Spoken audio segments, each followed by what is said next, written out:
మరో ప్రేమ కథ 5వ భాగం. సికింద్రాబాద్, హైదరాబాద్ మధ్యలో భోలక్పూర్ అనే బస్తీ ఉంది. ఆ బస్తీలో ఒకే కాంపౌండ్లో ఉన్న 2 చిన్న డాబా ఇళ్ళు అన్నదమ్ములు కట్టుకుని అప్పు తీర్చలేకపోయారు. అప్పు నిప్పు లాంటిది, మనిషిని ఆర్థికంగా దహించి బూడిద చేస్తుంది. ఆ ఇళ్లను కొన్నది శివాని. ఒకటి అబూ పేర పెట్టింది, ఒకటి తన పేర ఉంచుకుంది. ఇల్లు అద్దెకిచ్చి 2 గదులలో కాపురం పెట్టారు. నరసుకు అందరూ చెప్పిన మాటల్లోని అర్థం ఇప్పుడు స్పష్టంగా బుర్రకెక్కుతోంది. అతను తన సమయమంతా శివాని దగ్గరే గడుపుతాడు. బాధ్యతగా ఇంటికొస్తాడు. ఏడ్చింది, అలిగింది, లాభం లేకపోయింది. నీకేం తక్కువ చేస్తున్నాను సరసు అంటాడు దీనంగా. మనిషికి కావాల్సింది కూడు గూడు గుడ్డేనా? తనవాడు అనుకున్న భర్త పరాయి స్త్రీతో ఉంటే ఎలా సహిస్తుంది? ఆ రోజు సరసు పంపు దగ్గర నీళ్లు పట్టుకుంటోంది. అద్దెకున్న వాళ్ళొచ్చారు. మీ ఆయనకి ఏం పని? ఒక ఆవిడ అడిగింది. సరసు తడబడింది. ఏం చెప్పాలో తెలియలేదు. అమ్మగారు అప్పులిస్తే ఈయన వసూలు చేస్తారు అన్నది. ఆమెతో ఉన్నావిడ ముసిముసిగా నవ్వింది. ఇంట్లోకొచ్చాక వాళ్ల నవ్వులు పెద్దగా వినిపించాయి. పాపం, ఏ ఆడదైనా ఆవిడ నా మొగుడిని ఉంచుకున్నదని ఎలా చెబుతుందే? మనకెందుకు పోనీ. కల్పనలో ఏదో మంచి సినిమా వచ్చిందట, వెళ్దామా? వద్దనుకున్న వారి మాటలు వినిపించాయి సరసుకు. ఆమె హృదయం భగభగా మండిపోయింది. తన మాటంటే భర్త లక్ష్య పెట్టడం లేదని తెలుసుకుంది. పక్కన పరిచయమైన పాన్ షాప్ కుర్రాడి చేత తండ్రికి ఉత్తరం రాయించింది. ఆ రోజు వడ్డిస్తూ మౌనంగా ఉండిపోయింది. ఏమిటే అలా ఉన్నావు? అబూ అడిగాడు. చుట్టుపక్కల వారంతా మీ ఆయనకేం పని అంటున్నారు, మరేం చెప్పావు? నువ్వేం చెప్పమంటే అదే చెప్తాను అన్నది కొరకొరా చూస్తూ. వ్యాపారం అని చెప్పు. ఏం వ్యాపారమో వేళాకోళంగా అడిగింది. ఏదైతే వాళ్ళకెందుకు? కోపంగా అడిగాడు. వాళ్ళకు కాదు, నాకు కావాలి అన్నది. ఏం తల తిరుగుతోందా? ఉరిమి చూశాడు. సరసు ఒక్కసారి బావురు మంది. అబ్బు అదిరిపోయాడు. ఇప్పుడేమైందే? ఎందుకు ఆ ఏడ్పు? కంగారుగా ఓదార్చబోయాడు. 2వ గదిలోకి వెళ్ళి తలుపు వేసుకుంది సరసు. ఆమె విముఖత్వానికి, తన అసహాయతకు కారణం తెలుసు. అతను భార్యను పిలవలేదు. మొదటిసారిగా శివాని అంటే విపరీతమైన కోపం కూడా వచ్చింది. ముభావంగా వారం రోజులు గడిచాయి. అతని బుర్రను తొలుస్తున్న ప్రశ్న ఒక్కటే, ఏం చేస్తావు అంటారు అందరూ. ఏం జవాబు చెప్తాడు తాను? ఆ రోజు ఉదయమే అత్త మామ దిగారు. అతనికి విషయం అర్థమైపోయింది. ఎన్నాళ్ళని అబద్ధాలని అడ్డు పెట్టుకుంటాడు. అందుకే ఈసారి నిజం చెప్పదలుచుకున్నాడు. బాగున్నారా? సరసమ్మకి బాగాలేదని ఉత్తరం వచ్చింది. ప్రాణం గిలగిలలాడిందనుకో. అత్త హుస్సురంది. ఎట్లుంది నా బిడ్డ? మామ అడిగాడు. ఆమెకేం బాగానే ఉంది. అటు మాట పూర్తి కాకపూర్వమే సరసు వచ్చింది. ఆమెను చూసి తల్లిదండ్రులు కుదుటపడ్డారు. సరసు, సంచిలా ఇవ్వు, కూరగాయలు తెస్తాను అన్నాడు. ఆమె సంచి తెచ్చిచ్చింది. అతను బయటికి వెళ్ళగానే విషయాలు చెప్పింది. తల్లిని కౌగిలించుకుని బావురు మంది. సరసు తల్లి అచ్చుకు మగవారిని ఎలా దారికి తీసుకురావాలో బాగా తెలుసు. నువ్వుండు బిడ్డ, నేను చూసుకుంటాను. అసలు విషయమేమిటో కూతురికి హామీ ఇచ్చింది. బంగారం లాంటి పిల్ల. కాలొంకర కన్నొంకర, దాని పని చెప్తాను. మామ మీసం మెలివేశాడు. నువ్వు నోరు ముయ్యవయ్యా, నీకు అరచేతికి మోచేతికి భేదం తెలియదు. నువ్వా తగులు తీర్చేది? గయ్యిమంది లచ్చు. వాళ్ల వాదోపవాదాలు పూర్తి అవుతుండగా ఆబూ వచ్చాడు. చేపలు తెచ్చాడు. అత్తమామల్ని బుట్టలో పెట్టే ఎత్తు. కసిగా పళ్ళు కొరుక్కుంది సరసు. తల్లి కూతుళ్ళు కలిసి వంట పూర్తి చేశారు. 5-6 సార్లు ఎదురింటి వరండాలోకి శివాని రావటం వెళ్ళటం వారు గమనించకపోలేదు. చూడమ్మా ఎట్లా చూస్తుందో సరసు చూపించింది. లచ్చు క్షణం రెప్పార్పక చూసింది. సిరారంగు చీరలో బంగారు బొమ్మలా ఉంది శివాని. అని నిట్టూర్చింది. తనొకప్పుడు సరసు తండ్రి కోసం తహతహలాడిన సంగతి గుర్తుకొచ్చింది. భోజనాలయ్యాయి. లచ్చు అకస్మాత్తుగా అబూ చేతులు పట్టుకుంది. అబూ, ఇవి చేతులు కావు, కాళ్ళనుకో. నువ్వు నా అల్లుడివి కావు, కొడుకువు అనుకున్నాను. నా బిడ్డకు అన్యాయం చేయకు. వలవలా ఏడ్చింది. ఎందుకు ఆ ఏడ్పు? ఇప్పుడేమైంది? ఇంకా ఏం కావాలి? ఈ ఇల్లు నీకెలా వచ్చింది? నా బిడ్డకేం తక్కువ? తండ్రి అడిగాడు. మీరిద్దరూ కలో గంజో తాగుతుంటే చూడాలనుకున్నాను నాయన. లచ్చు జర్రును చీదేసింది. కలి గంజి తాగటం లేదు, హాయిగా 2 పూటల భోజనం చేస్తున్నామని చెప్పాలని ఉంది. నోరు విప్పలేకపోయాడు. లచ్చు మళ్ళీ తనే అన్నది. మాకున్నది ఒక్కతే పిల్ల. దాని సుఖం కంటే మాకేం అక్కర్లేదు. అలా మంచి మంచి సంబంధాలు వచ్చినా అత్తమామల ఆరడి ఆడబిడ్డల అల్లరి ఉంటుందని ఏరి కోరి నీకిచ్చుకున్నాను. నేను కొట్టానా తిట్టానా? కాస్త విసుగ్గా చూశాడు. అభిమానమున్న ఆడదానికి ఈ పరిస్థితి దెబ్బల కన్నా ఎక్కువేనయ్యా అన్నది వెక్కుతూ. తానా అంటే తందానా అనుకోవాలన్నట్టు సరసు కూడా వెక్కి వెక్కి ఏడ్చింది. ఏదో అనుకోకుండా అలా జరిగిపోయింది. ఆమెకు నేనేమిస్తున్నాను? అన్నీ వదులుకొని వచ్చింది. ఈ మాత్రం కూడా ఆమె చెలవ వల్లే బ్రతుకుతున్నాం. నాకు ఈ బ్రతుకొద్దు, సుఖం వద్దు. అమ్మా నాన్నతో వెళ్ళి ఏదో కష్టం చేసుకుందాం సరసు రోషంగా అన్నది. ఆమె చూపు ఎక్కుపెట్టిన బాణాల్లా ఉంది. నువ్వుండు కసిరింది లచ్చి. అదన్నమాట కరకట్టే కదటే భర్త అన్నాడు. ఏదో ఆ మోజులో పడి అమ్మాయిని అన్యాయం చేయనని మాటివ్వు చేయి చాపింది. ఇప్పుడేం అన్యాయం చేశాను? ఇక ముందు చేయవన్న నమ్మకం ఏముంది? మీ అమ్మ నాన్నలపై ఒట్టేయి. సరే. అబూ చేతిలో చేయి వేశాడు. మెల్లగా ఆమెను వదిలించుకో. అలాంటి రకాలు నీకంటే మంచివాళ్ళు దొరికే వరకే. ఆ తర్వాత అబూ ఏం మాట్లాడలేదు. అరగంటలో మగాళ్ళు నిద్రపోయారు. అమ్మా, నువ్వు చెప్పేది ఇదా? కోపంగా అరిచింది సరసు. ఇప్పుడు కొట్లాడి కూడా ఏం చేయలేమే పిచ్చిమొద్దు. నువ్వు ప్రేమతో అతడిని జయించాలి. మిమ్మల్ని తీసుకువెళ్తాం. మణులున్నాయా, మాన్యాలున్నాయా? మీలాగే మా పిల్లలు అక్కడ ఇక్కడ చాకిరీ చెయ్యాలి. మెల్లగా అన్నీ నీ పేర మార్పించుకో. తల్లి చెప్పే తారక మంత్రం శ్రద్ధగా విన్నది. తలపంకించింది. మరో 2 రోజులుండి వాళ్ళు వెళ్ళిపోయారు. ఆ 2 రోజులు అబూ అలా ఒక్క నిమిషం వెళ్ళొచ్చాడు శివాని దగ్గరికి. ఆమె కోపగించుకుంటుందనుకున్నాడు. నా సొమ్ము తింటూ నన్ను అలక్ష్యం చేస్తావా అని నిందిస్తుందనుకున్నాడు. అబ్బా, నిరీక్షణలో కూడా ఇంత హాయి ఉందా అబూ అని మైమరిచి అతని మెడకు చేతులు పెనవేసింది. శివాని అతని జీవిత పుటల్లో ఓ అర్థం తెలియని పేజీ. అయ్యగారిచ్చిన జీతం ఖర్చు చేసుకుని తిని హాయిగా చీకు చింత లేకుండా గడిపిన అబ్బుకి ఇప్పుడు ఆలోచనలు ఎక్కువయ్యాయి. తనను అత్యంత అనురాగంతో ప్రేమించే భార్య, ప్రియురాలు ఇద్దరి మధ్య నలిగిపోతున్నాడు.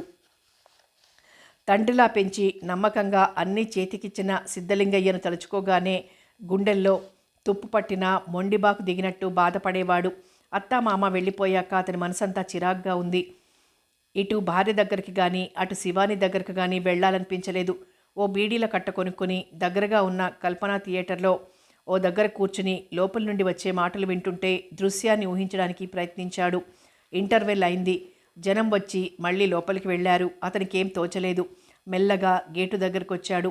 అక్కడ ఏడుస్తూ ఆరాటంగా చూస్తూ నిల్చుంది సరసు. బాబా, నువ్వా? ఇంత రాత్రి బయటకెందుకు వచ్చావే? మరేం చెయ్యను, నువ్వెంతకు ఇంటికి రాకపోతే అక్కడ టీ కొట్టు, కిళ్ళి కొట్టు దగ్గర చూస్తూ వస్తున్నాను అన్నది. ఆమె కళ్ళల్లో నిశ్చింత కనబడింది. పద, మనసు బాగాలేక ఇలా వచ్చాను అన్నాడు. నేనన్నదేది మనసులో పెట్టుకోకు బావా. నువ్వేదైనా ఉద్యోగం చేస్తే చూడాలని, అంతకంటే ఏం లేదు. వచ్చే కన్నీరు బిగబట్టుకుంది. సరసు, పెద్ద చదువులు చదివిన వారికే ఉద్యోగాలు లేవు, నాకెవరిస్తారు? ఏదో చిన్న వ్యాపారం చెయ్యి బావా అన్నది దీనంగా. సరేలేవే. ఇద్దరూ ఇంటికొచ్చారు. అతను భోజనం చేశాడు. ఆమె మెల్లగా తలుపులు వేసింది. పాపం చాలాసేపటి నుండి ఆరాటంగా వరండాలో తిరిగి వెళ్ళింది. మీ అమ్మగారు వెళ్ళు అన్నది. ఏమిటే? కోపంగా చూశాడు. నిజం బావా, నాకేం బాధలేదు, నువ్వు నావాడివి. అతను బయటికి వెళ్ళగానే తలుపులు వేసుకుని బోరున ఏడ్చింది సరసు.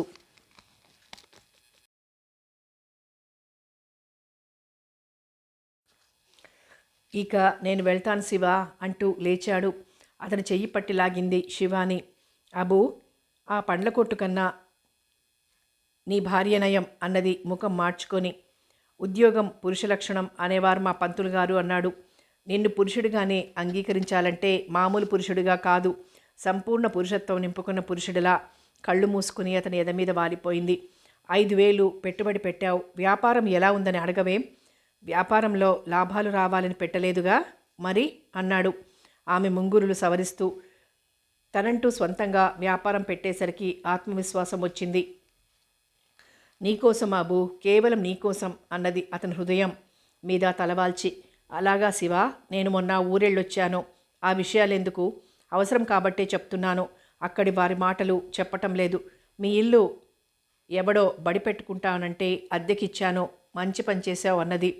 అతనిని అమ్మగారు అని పిలవొద్దని శివ అంటూ పిలవమని శాసించింది. అతను నిరంతరం తనకేం పని లేదని బాధపడుతుంటే ఏదైనా వ్యాపారం పెట్టమని సలహా ఇచ్చింది.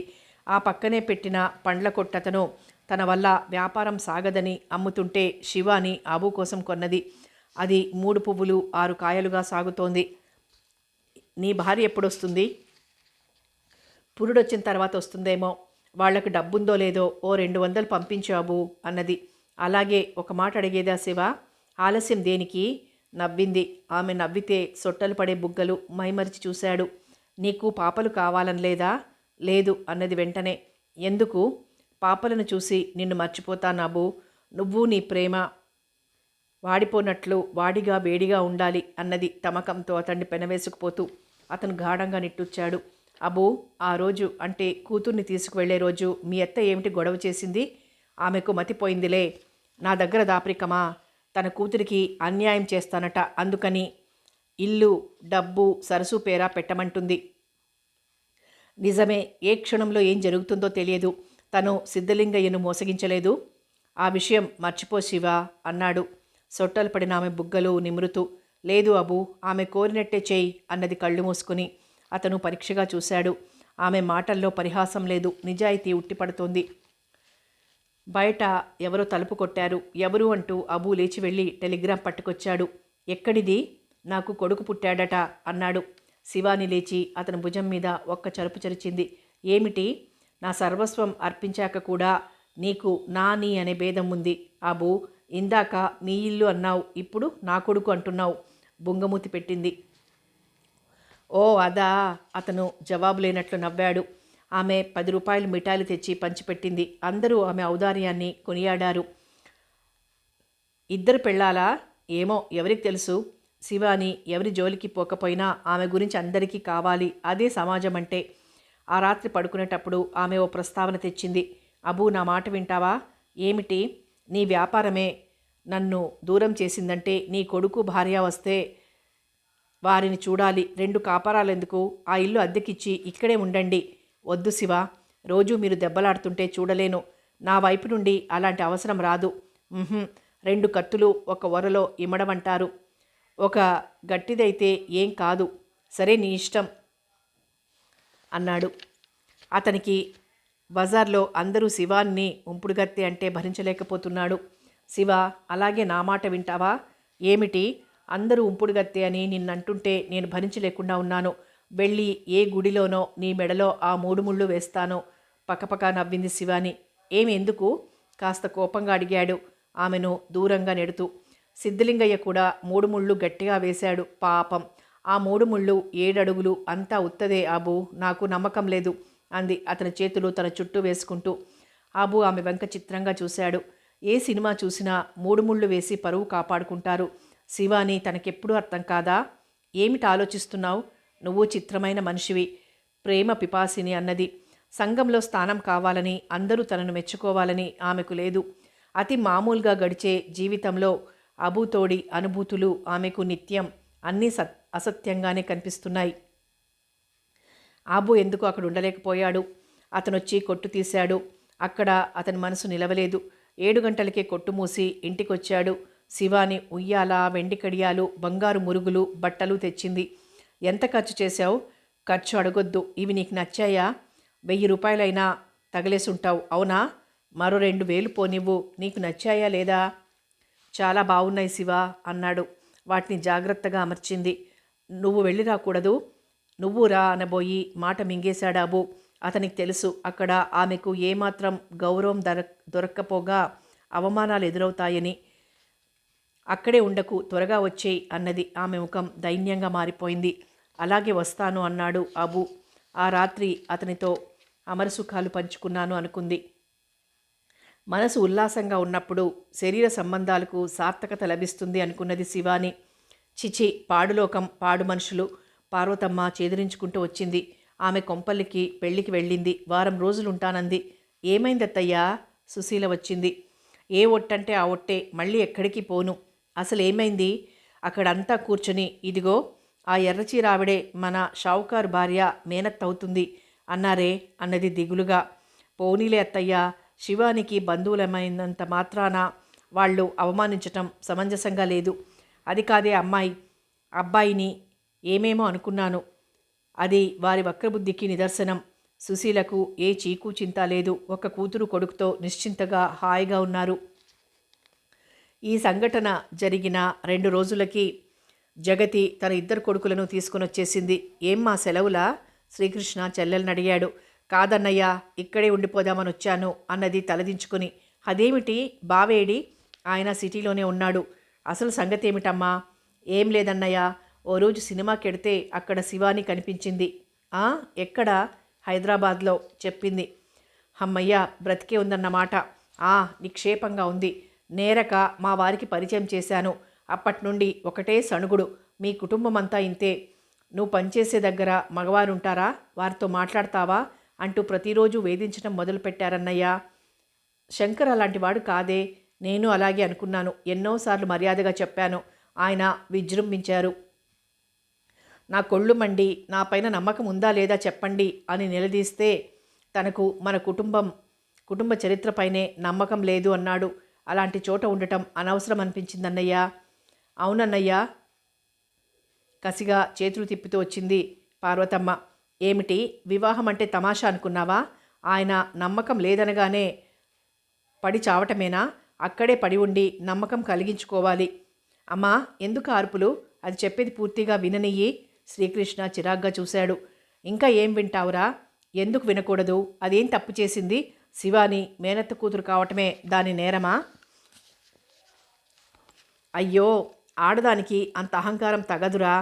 అమ్మా, ఆడది అంటూ మీరే ఆడదాని జీవితాన్ని నరకం చేశారు. తప్పు ఎవరిది అని ఆలోచించాలి కానీ అది ఉద్యోగం చేస్తుంది. తన బ్రతుకు తను బ్రతకగలదు. శ్రీకృష్ణ ఆవేశంగా అరిచాడు. ఈ కొంపకేదో సరిపట్టింది. ఏ ఒట్టంటే ఆ ఒట్టు. నేను ఏట్లో పడి చావకపోతే. పార్వతమ్మ శబ్దం చేస్తూ బయటికి వెళ్ళింది. అత్తయ్య, సుశీల వెంటపోబోయింది. సుశీ, నువ్వు ఊరుకో. మీ ఆడవారు చిత్రమైన వారు. వెనక ఎవరైనా వస్తున్నారనుకుంటే మరీ బరి తెగించిపోతారు అన్నాడు.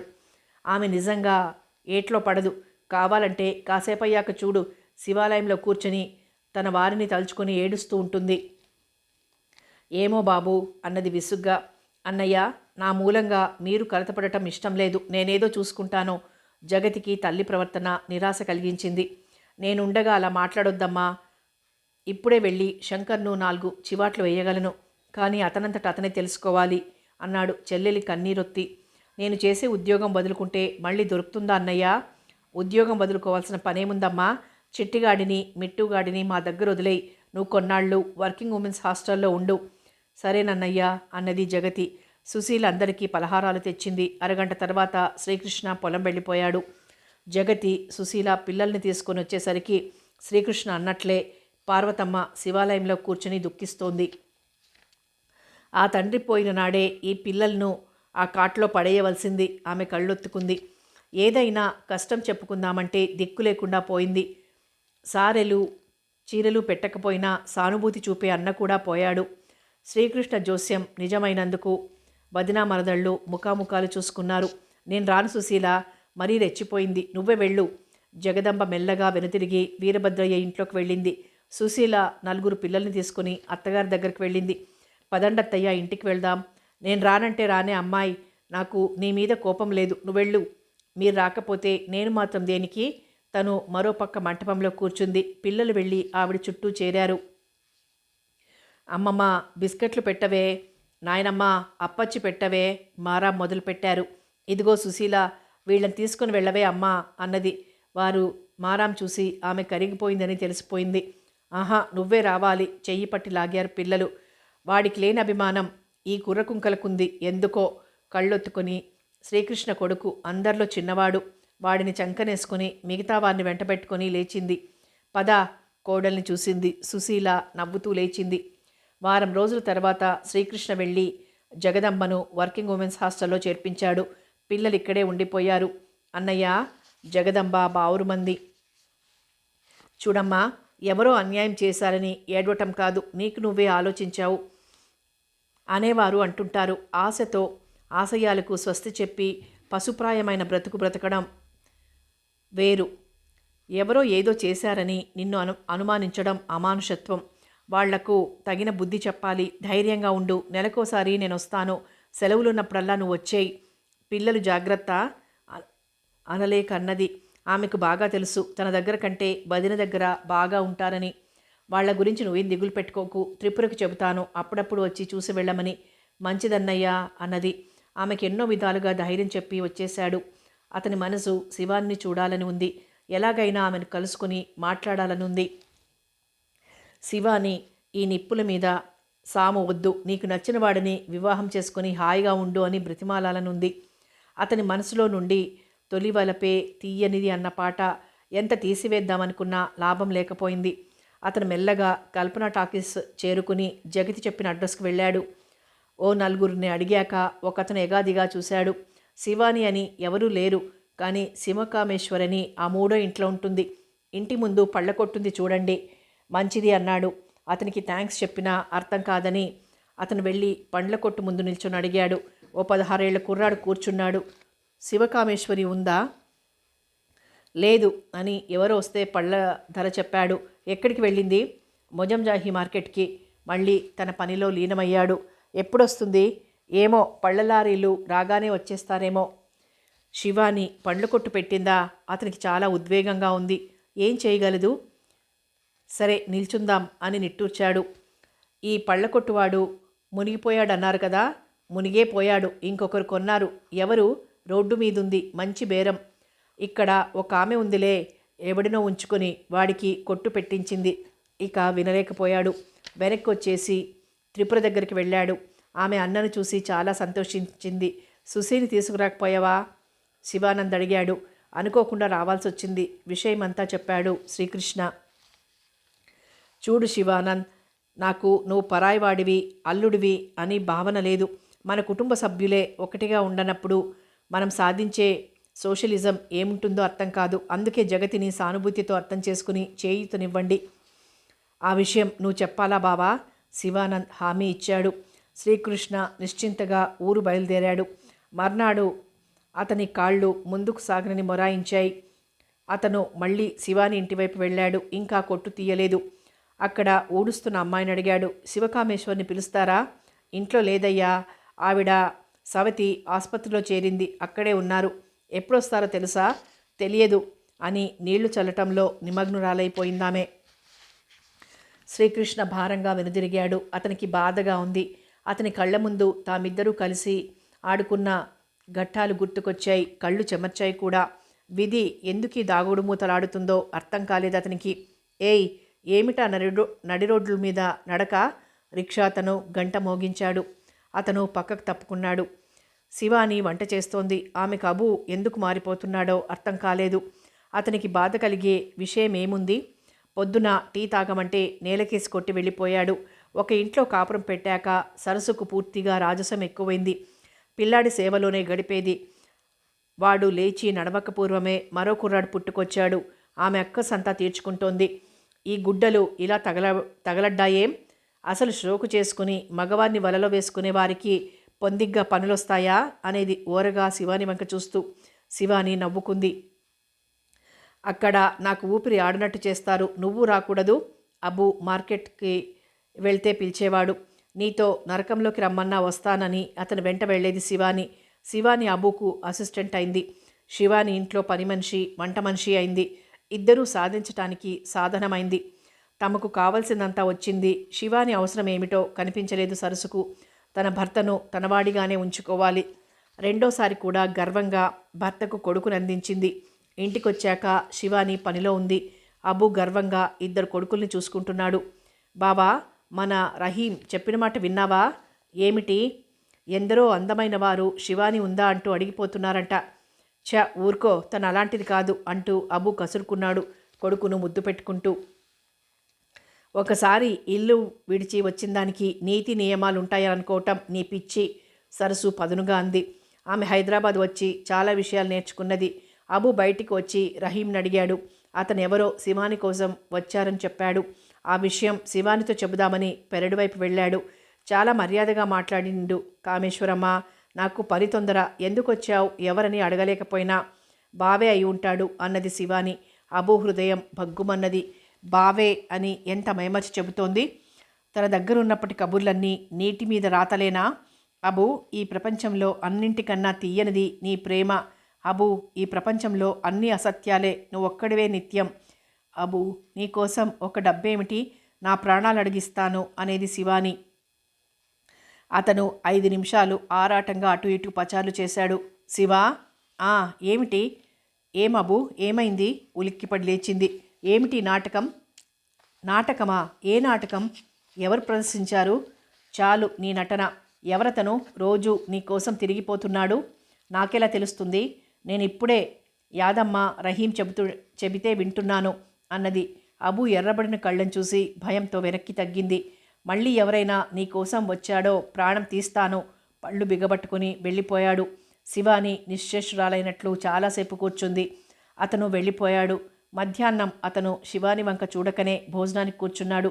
అబు, కోపం వచ్చిందా? నాకేం తెలియదు, నా మాట నమ్ము. దీనంగా అడిగే శివాని చూడగానే అబు హృదయం కదిలిపోయింది.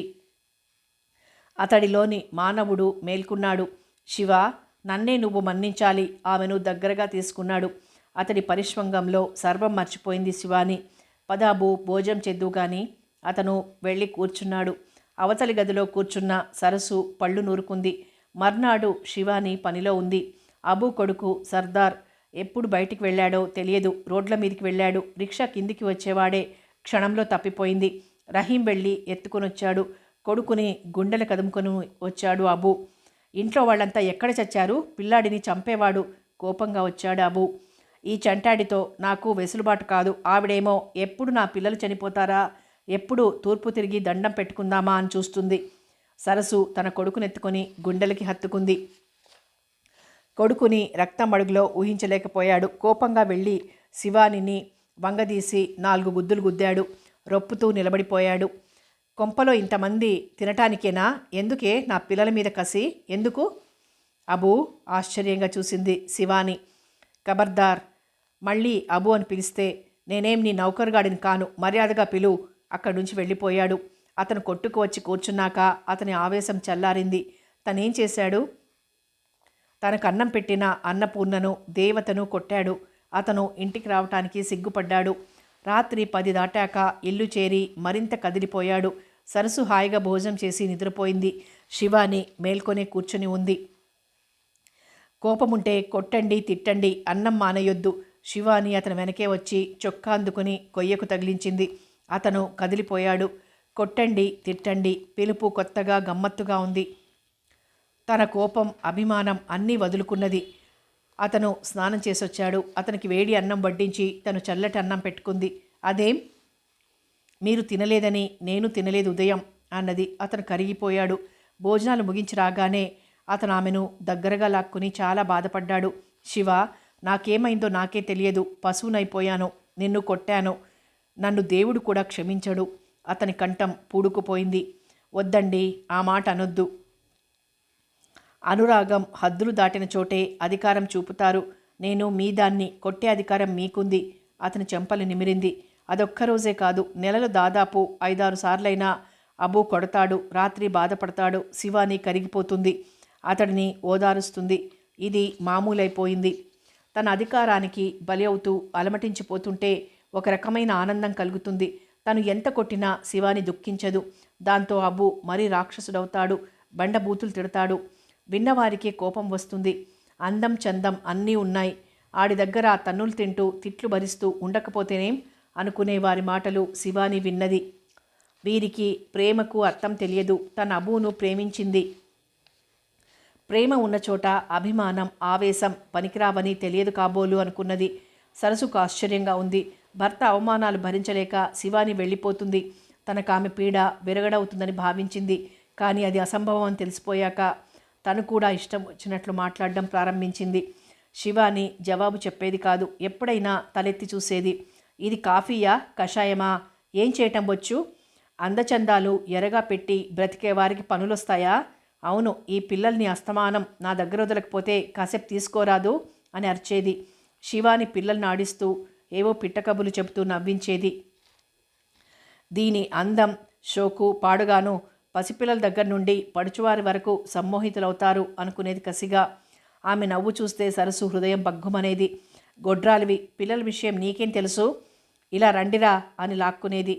మగవాడు వచ్చి తెస్తే గాని కూరలు కాయలు గతిలేదు. కూర్చుని తినకపోతే అలా వెళ్ళి రాకూడదు ఈసడించేది. సరసుకు మండిపోతోంది. రెండో అబ్బాయి పుట్టాక గ్యాస్ నిండి కడుపు మంట, కడుపు ముందుకు ఉబ్బినట్టు ఎత్తుగా తయారైంది. పనులు తిరగటం శివానిని మరీ సలాకులా తయారు చేశాయి. ఆ రోజు అబు దుమదుమలాడుతూ వచ్చాడింటికి. కళ్ళతోనే తప్ప నోటితో ప్రశ్నలు అడక్క చాలా రోజులైంది శివానికి. రహీం లేడు. ఈరోజు 10 రూపాయలు లెక్క తప్పు చెప్పాడు. ఆ ఎదురింట్లో ఉండే డాక్టర్ గారు వారానికి ఒకసారి పళ్ళు కొంటారు. ఆయనకు డబ్బు ఇంటికి వచ్చి తీసుకుంటానని చెప్పాడట. ఎందుకలా చేశాడో అడగలేదా? సరసు అడిగింది. అడిగాను. అన్ని కుంటి సాకులే. అందుకే అన్నారు మంటికైనా ఇంటోడుండాలని. ఈ కుర్రవెదవలు బడికి వెళ్తే నేనొచ్చి కొట్లో కూర్చునేదాన్ని అన్నది సరసు. నీ ముఖం, నువ్వేం చేస్తావక్కడ? చొక్కా ఇవ్వమంటే అరగంట సేపు దేవులాడతావు అన్నాడు. శివాని పీట వాల్చి వడ్డించింది. అతను కూర్చోగానే సరసు తను వచ్చి కూర్చుంది. శివాని ఆమెకు వడ్డించింది. అతను ఆలు ముద్ద కలిపి ఎత్తాడు. గుమ్మంలో నిలబడిన శివాని కనిపించింది. అతని ముందు గతించిన దృశ్యాలు ప్రత్యక్షమయ్యాయి. అందమైన భోజనాల బల్ల ముందు శివాని, సిద్ధలింగయ్య కూర్చొని భోజనం చేస్తున్నారు. వెండి పాత్రలో వరదమ్మ వడ్డిస్తోంది. వరదమ్మ, పాయసం అబూకి పెట్టు అన్నది అక్కడే నిల్చొని వసూలైన డబ్బులు లెక్కలు చెబుతున్న అబుని చూసి. ఆనాటి సర్వమంగళ స్వరూపిణి శివాని ఈనాడు అతనికి కళ్ళనీళ్ల పర్యంతమైంది. ఆనాడు ఒక పాయసమే పెట్టించింది. ఈనాడు తినే ప్రతి ముద్ద ఆమెదే. ముద్ద పట్టుకుని దిక్కులు చూస్తావేం? సరసు హెచ్చరించింది. శివ, నువ్వురా అన్నాడు. పొంగిపోయిన శివాని కంచం తెచ్చుకుంది. అతని పక్కన కూర్చుంది. కూర భార్యాభర్తలకే సరిపోయినట్టుంది. అక్కడేం లేదు. చారు పోసుకుంది. తన కంచంలో కూరంతా తీసి ఆమె కంచంలో వేశాడు అబు. శివాని ఆనందంగా ఆరాధనాపూర్వకంగా అతని వంక చూసింది. సరసు కోపంగా లేచిపోవటం, అనవసరంగా పిల్లవాడిని లేపి దెబ్బలు కొట్టటం వారు గమనించనే లేదు. పిల్లవాడు రాగాలు తీస్తుంటే ఉలిక్కిపడి స్పృహలోకొచ్చారు. శంకర్ను చూసి ఆశ్చర్యపోయాడు శ్రీకృష్ణ. 4 పిల్లల్ని కూర్చుండబెట్టుకొని కథ చెప్తున్నాడు. ఆసక్తిగా వింటున్నారు పిల్లలు. ఓ బావగారా, రండి రండి అన్నాడు తన ఒడిలో ఉన్న శంకర్ కొడుకును కిందికి దింపుతూ. పిల్లలు తండ్రిని చూసి భయంగా దూరంగా నిలబడిపోయారు. ఆ ఒక్క సంఘటన చాలు శంకర్ విషయం అర్థం చేసుకోవటానికి. కొందరు పిల్లలు అంటే నిరసన, వారిని లాలిస్తే తమ మగతనానికి భంగం అనుకుంటారు. ఆ కోవకు చెందినవాడే శంకర్. నాన్న, కథ పూర్తిగా చెప్పు, శ్రీకృష్ణ కూతురు మారాన్ చేసింది. మామయ్య వచ్చాడు, మంచినీళ్ళు కాఫీ తెమ్మని అమ్మతో చెప్పు, మీ అమ్మ వెళ్తుంది, మంచి పిల్ల అన్నారు. పాప నవ్వి వెళ్ళిపోయింది. మావయ్య, నేను చెప్తాను మిట్టు అడిగాడు. నువ్వు జగ్గు వెళ్ళి శివాలయం దగ్గరున్న అమ్మమ్మని పిలుచుకురండి అన్నాడు. మరి నేను? కిట్టు అడిగాడు. నువ్వు వెళ్ళు. పిల్లలు వెళ్ళిపోయారు. శ్రీకృష్ణ హృదయం గిలగిల్లాడింది. తండ్రిని చూడగానే దగ్గరకైనా వెళ్ళలేదు పిల్లలు తప్ప కాదు. తను అరగంట ఆలస్యంగా ఇంటికొస్తే పోయిన పెన్నిది దొరికినట్లు ప్రవర్తిస్తారు. మీ చెల్లెల్ని ఇంట్లో పెట్టుకొని ఏం చేసుకుందామని కొరకరా చూస్తూ అడిగాడు శంకర్. అది ఇక్కడెందుకుంది? ఉద్యోగం చేసుకుంటోంది. నీ అండ చూసుకునే కదూ. మగడంటే లక్ష్యం లేకుండా ప్రవర్తిస్తుంది. దానికి నువ్వు బుద్ధి చెప్పేది పోయి తందాన తానా అంటున్నావు. శంకర్, బుద్ధి లేక ఎవరు ప్రవర్తించినా బుద్ధి చెప్పవలసిన బాధ్యత నాకున్నది. నా చెల్లెలు బుద్ధి తక్కువ పనేమిటో సెలవిస్తావా? శంకర్ జవాబు చెప్పలేనట్లు చూశాడు. శివానికి బంధువు కావటమే జగతి తప్పని ఎవరన్నారు? వాళ్లతో మాట్లాడవద్దన్నాను. అంత మాత్రానికే సంసారం వదులుకునే అవివేకి కాదు నా చెల్లెలు. పోనీ ఒక విషయం చెబుతావా? నీ స్నేహితులంతా మచ్చలేనివారా? పొరపాట్లు చెయ్యనివారా? నా స్నేహితులు మీ మరదలు ఒక్కటేనా? ఎందుకు కాదు? చూడు శంకర్, నువ్వు మాట్లాడినట్లు మా అమ్మ మీ అమ్మ మాట్లాడితే ఆశ్చర్యపోనక్కర్లేదు. మనం ఈ తరం వారైతే నీతి ఉండక్కర్లేదా? నీతికి నిర్వచనమేమిటి? శంకర్ జవాబు చెప్పలేకపోయాడు.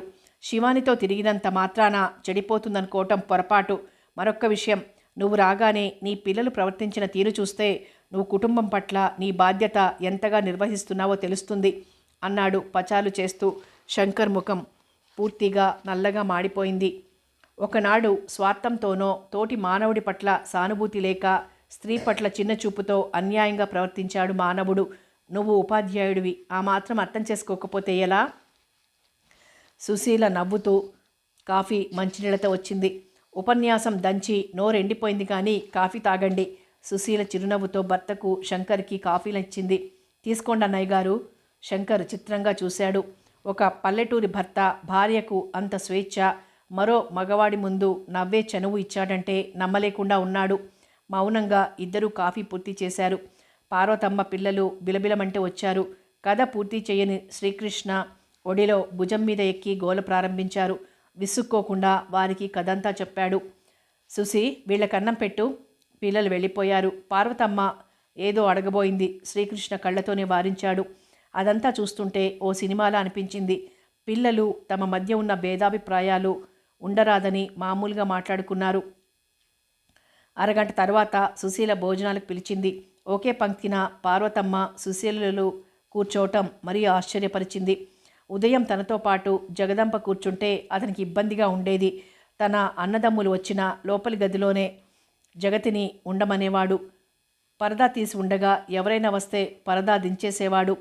సంతోష సమయంలోనైనా తన భార్య ముద్దుగా పేరు పెట్టి పిలిస్తే కొంప మురిగినట్టే విసుక్కునేవాడు. ఎందుకు తను సంకుచితంగా ఆలోచిస్తున్నాడు? లేక శ్రీకృష్ణ కుటుంబమే బరితెగించిందా? మౌనంగా భోజనాలు చేశారు. పిల్లలకు పార్వతమ్మకు పక్కలు వేసింది సుశీల. ఆమె వెళ్ళి పడుకుంది. శంకర్తో ఓ అరగంట మాట్లాడి బయట తలుపులు చూసుకుని శ్రీకృష్ణ గేటు వేసొచ్చి పడుకోవటానికి వెళ్తాడు. తను అంత ఉదారంగా చేస్తాడా? అంతా జగతే చెయ్యాలి. పాలవాడు వచ్చినా తను మేలుకున్న జగతే లేవాలి. తను చర్యలకు తానే కుచించుకుపోసాగాడు. ఇద్దరు ఉద్యోగస్తులే అయినప్పుడు భార్యను అదనంగా పిల్లల పని వంట పని ఉంటుందని ఆమెను సానుభూతితో ఏనాడు అర్థం చేసుకోలేదు. ఎవరితో మాట్లాడిందో ఏం చేసిందోననే భయం అనుమానంతో బిగుసుకుపోయేవాడు. నిద్ర రావటం లేదా శంకర్? కృష్ణ వచ్చి అతని పక్కన కూర్చున్నాడు. శంకర్ మరేం మాట్లాడక తన చేయి తీసి శ్రీకృష్ణ ఒడిలో వేశాడు. ఎంతో ఆరాటం తగ్గి శరీరంలోకి ప్రశాంతత ప్రవేశించినట్టు అనిపించింది. కృష్ణ, అతని కంఠం రుద్ధమైంది. ఉదయం మేల్కొన్న సుశీల పక్కన భర్త లేకపోవటం చూసి ఆశ్చర్యపోయింది. హాల్లో పడుకున్న భర్తను చూసి ముసిముసిగా నవ్వుకుని పెరట్లోకి వెళ్ళింది. ఆమె పనులు చేసుకుంటూ ఉండగా తుండు తీసుకుని వచ్చాడు శ్రీకృష్ణ. ఆమె చేతిలో పని వదిలి బావి దగ్గరికి వచ్చింది. నేను తోడుకుంటానుగా. మీరు తోడుకోలేరని కాదు, మీ పనులు చేస్తే నాకు తృప్తి అన్నది చేద అందుకుని. ఇది రోజు జరుగుతున్న తతంగమే. సుసి, పిల్లల్ని తయారు చేయి, మధ్యాహ్నం బస్కే వెళ్ళిపోవాలి. ఏం, రాత్రి చాలా తతంగం జరిగినట్టుందే, జగతిని మరిపింపజేసినట్లున్నారు అన్నది కొంటెగా. ఏయ్, నీకు బాగా పొగరెక్కింది. దోసెడు నీళ్లు పట్టి ఆమె మీద చల్లాడు. చేద అలాగే ఎత్తి నీళ్లు అతని నెత్తిన పోసింది. సుశీల, ఏదో పని పడి పార్వతమ్మ వచ్చింది. ఏమత్తయ్యా? ఏం సుతారాల నీళ్లు తోడతావే తల్లి, ఒళ్ళంతా తడుస్తుందా? పార్వతమ్మ కసిరింది. సుశీల నవ్వుతూ భర్త వంక చూసింది. ఏమి ఎరగనట్టు శ్రీకృష్ణ తుండందుకుని తల తుడుచుకున్నాడు. ఆ బట్టలు విప్పేయి, జలుబు చేస్తుంది. సోల దొరకలేదే అమ్మాయి, ఎక్కడ పెట్టావో? ఆమె మాట్లాడుతూనే లోపలికి వెళ్ళిపోయింది. విప్పేయి బట్టలు. శ్రీకృష్ణ కొంటెగా నవ్వాడు. మీకు బొత్తిగా సిగ్గులేదు అని బకెట్ ఎత్తి తుడుచుకున్న అతని తల మీద పోసి లోపలికి వెళ్ళిపోయింది. లోపలి గదిలో కిటికీలో నిల్చున్న వ్యక్తిని వారిద్దరూ గమనించలేదు. ఏమిటి, నీ పని చెప్తానుండు, శ్రీకృష్ణ అరిచాడు. ఎంత మధురమైన ఘట్టం. ఏనాడైనా కొత్త బట్టలు వేసుకుంటే జగతి నవ్వుతూ ప్రశంసించేది. అబ్బా, ఈ కలరు మీకు బాగుందండి. బట్టలు కొయ్యకు, వేసినా బాగానే ఉంటాయి విసుక్కునేవాడు. అలాగే ప్రత్యేకంగా అలంకరించుకున్నప్పుడు ఎదుట వచ్చి నిలబడేది. ఏవండి, మీకు ఈ చీర నచ్చిందా? కొత్త చీర ఎవరికైనా బాగానే ఉంటుంది అనేవాడు నిరాసక్తిగా. తను పోగొట్టుకుందేమో అర్థమవుతుంది. జీవితంలో రసజ్ఞత, సమర్థత ఉండాలి. శంకర్, స్నానం చేసి కాఫీ తీసుకుంటావా? ఇప్పుడేనా స్నానం చేస్తాను. అతను పెరట్లోకి వచ్చాడు. సుశీల వేడి నీళ్లు తెచ్చిపెట్టింది. పిల్లల్ని తీసుకొని అల్లుడు కొడుకు తయారవుతుంటే ఎంతో సంబరపడింది పార్వతమ్మ. వీరభద్రయ్య వచ్చి ఒక్క పూట తనింట్లో భోజనం చెయ్యమని బలవంతం చేశాడు. ఈసారి మీ కోడలితో వచ్చి 4 రోజులుంటానులే బాబాయ్ అన్నాడు. సరేలేండి, ఏదో మిమ్మల్ని చూసుకుని బ్రతికేవారం, మీరు సంతోషంగా ఉండండి బాబు అని చెప్పి వెళ్ళాడు. సాయంత్రం వరకు పిల్లల్ని తీసుకుని హైదరాబాద్ చేరుకున్నారు. జగతి ఆఫీస్ నుండి బయటకొచ్చింది. భర్తను చూసి కాస్త తెల్లబోయినట్టు నిల్చుండిపోయింది. మన ఇంటికి వెళ్దాం రా జగతి. ఆమె ఏదో అనబోయింది. దూరంగా పిల్లలకి ఐస్ క్రీం కొనిపెడుతున్న అన్న కనిపించాడు. మౌనంగా అతడిని అనుసరించింది. పిల్లలు శ్రీకృష్ణ ఒక రిక్షాలో, భార్యాభర్తలు ఒక రిక్షాలో శంకర్ ఇల్లు చేరారు. శంకర్ లోపలికి వెళ్ళి పళ్ళు బిస్కెట్లు తెచ్చిపెట్టాడు. పిల్లల్ని పిలిచి ఒడిలో కూర్చోబెట్టుకున్నాడు. వాళ్ళు భయంగా చూశారు. అతను పిల్లల్ని ముద్దు పెట్టుకున్నాడు. జగతి కళ్ళు చెమర్చాయి. శ్రీకృష్ణ వార్తాపత్రిక ముఖానికి అడ్డు పెట్టుకుని కూర్చున్నాడు. బావా, ఇప్పుడు వంటకు ఆలస్యం అవుతుంది, 2 క్యారియర్లు తెస్తాను. శంకర్ లేవబోయాడు. డబ్బు దండగా, నేను 5 నిమిషాల్లో వంట చేస్తాను. లేచింది జగతి. పిల్లల్ని వదిలి శంకర్ వెళ్ళాడు.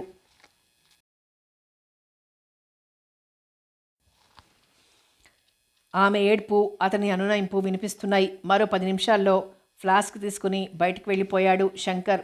పిలవబోయి ఆగిపోయాడు శ్రీకృష్ణ. అతను కొద్దిసేపు తనకు దూరంగా పోవాలనుకుంటున్నాడో ఏమో. అన్నయ్య, ఈ మార్పు నిజమైందేనా? నేను మాత్రం ఎలా చెబుతాను? చూద్దాం జగతి. స్త్రీ పురుషుల అవసరం ఒకరికొకరికి ఉంటుందమ్మా. మీరు మరీ పురుషుడికి ఆధిక్యత ఇచ్చి పాడు చేస్తున్నారు. కొన్ని పనులు అతడిని చెయ్యనియ్యి. ఆమె మాట్లాడలేదు. బయట వేలుకు చుట్టుకుంది. అతడు చెప్పే విషయాలు శ్రద్ధగా విన్నది. పాలు లేవు బావా, శంకర్ ఒగురుస్తూ వచ్చాడు. ఇప్పుడు కాఫీ లేకపోతే ఏమైంది అన్నాడు. ఇద్దరు కాఫీ తాగారు. మిగిలిన కాఫీ భార్యకిచ్చాడు శంకర్. నాకు నైజీరియా నుండి అపాయింట్మెంట్ ఆర్డర్ వచ్చింది బావా అన్నాడు. అదేమిటి శంకర్, శుభవార్తలు ఇంత ఆలస్యంగా చెబుతారా? లేచి నిటారుగా కూర్చున్నాడు శ్రీకృష్ణ. వెళ్ళాలా వద్దా అని నేను నిర్ణయించుకోలేదు. అవకాశం వచ్చినప్పుడు వదులుకోవటం దేనికి? అవును, పిల్లల చదువులు పాడైపోతాయేమో. మీరు వివరాలు కనుక్కోండి. అవసరం అనుకుంటే పిల్లల్ని మేం చూసుకుంటాం. అలా వంట అయ్యే వరకు కబుర్లు చెప్పుకున్నారు.